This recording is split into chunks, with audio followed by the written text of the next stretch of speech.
The year is 2018. We're all waiting for a big Hollywood release. Wait, what is that? No, that is not a box office hit. A lifetime box office collection of $82.8 million against a production budget of 10 million USD. Hold on, there must be some mistake. A 7.3 out of 10 on IMDb, 90% Rotten Tomatoes, and 87% rating on Metacritic, and feedbacks even claiming it to be the most haunted movie of the modern era.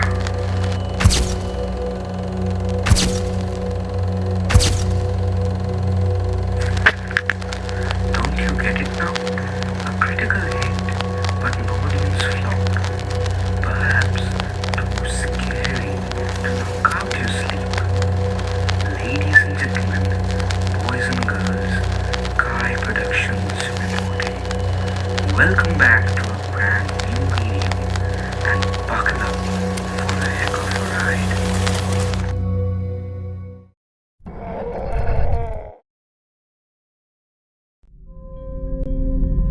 Hereditary is a cult classic. It's not a stereotypic horror movie wherein you're trapped in a house waiting to be rescued by someone with scary exorcism scenes to scare the hell out of you with jump scares. So why is it so scary? What is it all about? Can you make out something from the name? Well, it's time to find out.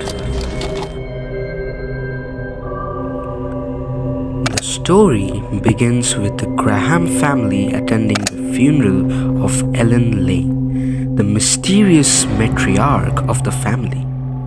Annie, her daughter, delivers a eulogy revealing Ellen's secretive and controlling nature.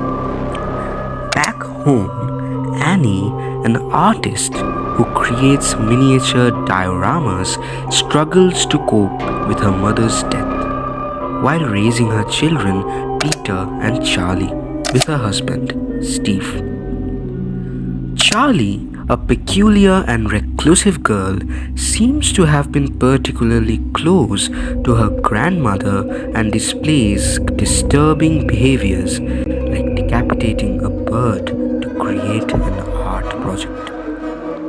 Annie attends a grief support where she reveals a troubled family history, including her mother's dissociative tendencies, her father's death by starvation, and her brother's suicide, which he blamed on their mother, saying that her mother was trying to infuse a spirit into his body. Quite confusing at this point, but we'll get to know about it later on. Meanwhile, Charlie starts exhibiting strange behavior, claiming she feels her grandmother's presence. One night, Peter is forced to take Charlie to a high school party. At the party, Charlie eats a cake containing nuts, triggering a severe allergic reaction, making her gasp for breath. While rushing her to the hospital, Peter swerves to avoid a dead animal, while Charlie was peeking out of the window to get some breath, to get some fresh air. And at that moment, a pole comes in front and Charlie is decapitated when her head strikes the telephone pole. Peter, in shock, silently drives home and leaves Charlie's body in the car. Annie discovers the body the next morning, leading to a harrowing display of grief, screaming and crying like anything.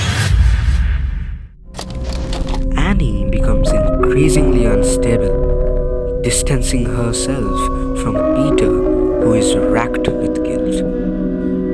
For those who have not seen the movie from the beginning, we can understand that Annie and Peter have a very serious gravity in between them, and they already get into several quarrels before in the movie. So let's move on with explanation. During another grief support meeting, Annie meets Joan, a seemingly kind woman who introduces her to a seance ritual to communicate with the loved ones. Initially skeptical, Annie becomes convinced when Joan demonstrates the ritual. She performs it at home, seemingly contacting Charlie, but the event terrifies Peter and Steve even more, and they're at a very unstable mental state at this point. Also, now Annie's mental state deteriorates further as she uncovers disturbing truths. She finally finds a book of occult symbols and rituals among her mother's belongings, along with a photo album linking Ellen to Joan. Annie learns her mother was involved in a cult devoted to summoning Paimon, a demon who requires a male host. Now, Peter begins experiencing terrifying hallucinations and physical harm, including a scene where his reflection in a glass smiles menacingly at him. He also hears several voices at his school, and eventually he sees a shining light and then something on a reflecting surface, which leads him to banging his head and unfortunately breaking his nose on the table. Annie further discovers Ellen's desecrated grave and decapitated corpse in the attic, further confirming the cult's involvement. She tries to burn Charlie's sketchbook, which she believes is linked to the curse, but the attempt backfires, causing Steve to burst into flames instead. Now fully possessed or under Paimon's control, Annie pursues Peter in a horrifying sequence. Peter flees to the attic where he finds cult members and Annie naked, who decapitates herself in a gruesome act with a string through her neck. Terrified, Peter leaps from the attic window, seemingly killing himself. However, his body is soon possessed by Paimon's spirit. And the film finally ends with Peter, now fully possessed, entering a treehouse where the cult members, including Joan, are gathered around Charlie's decapitated head. They crown Peter as Paimon, hailing him as their new king. The camera lingers on the eerie, triumphant scene, underscoring the film's chilling themes of inherited trauma and inevitable doom.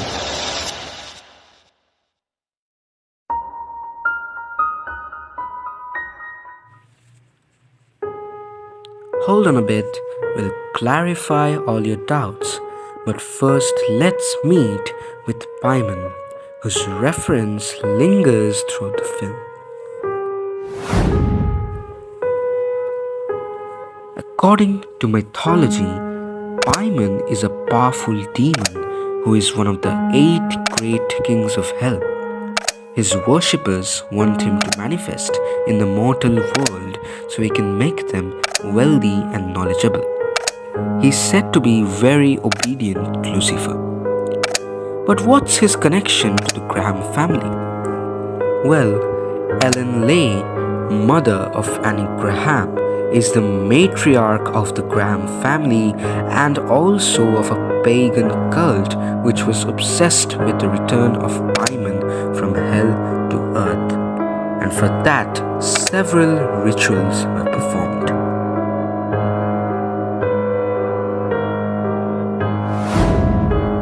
after watching the movie, even I couldn't understand what the movie was about, as it ended very abruptly.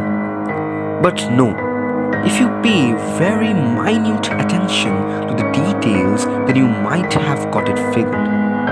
At one point of time, shortly after the death of Ellen, we come to know during the grief session that Annie's brother had died due to mental instability and her father also had died due to starvation.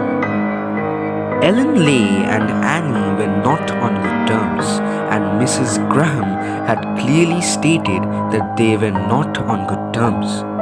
Consequently, when Peter was born, she distanced him from her, but Ellen was close to the daughter of Annie, Charlie, and she raised her, close to herself.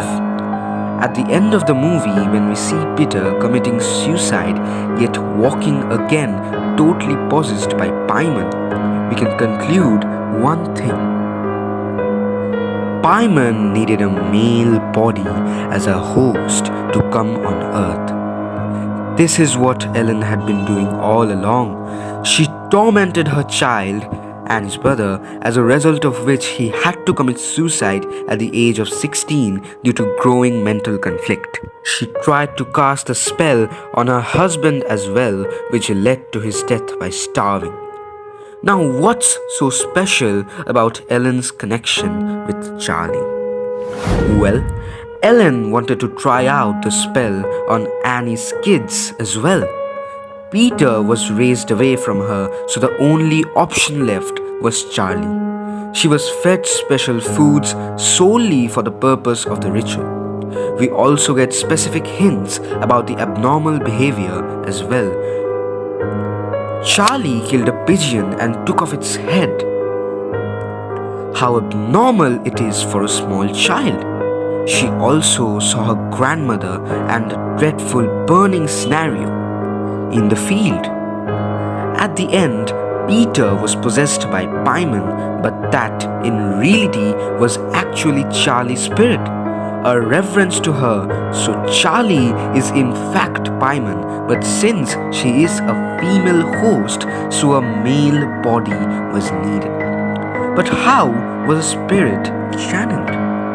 Joan appeared to be a kind lady at first, advising Annie on how to cope up with the trauma of the death of someone beloved. She was so keen on this matter that she invited Annie to her house and performed an open seance to contact her son. Joan insisted her to try this out with Charlie as well. Why? So that a spirit could be channeled. Did you get some hints of Joan's notorious presence? Well, if you haven't, then have a look at these. Annie, while searching her mother's belongings, found the picture of a sigil of Paimon, which was present at Joan's house as well, which was the pagan cult.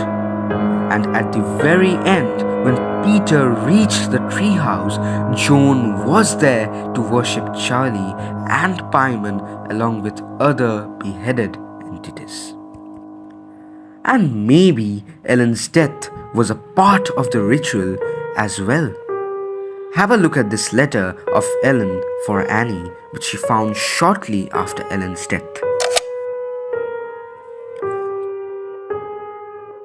Thus, the story comes full circle. Charlie was always meant to die.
Well, well, well.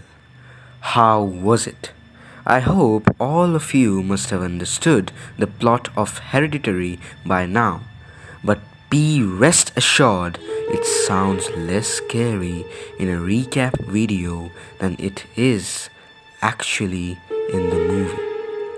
Ask yourself, what if you were Peter? You have lost your sister, saw your father burning, and had your mother chasing you, found herself beheaded, and several beheaded bodies naked in an attic, and ultimately died. But as always, we leave it up to you. Is it truly the most haunted movie of the modern generation? Do let us know in the comments.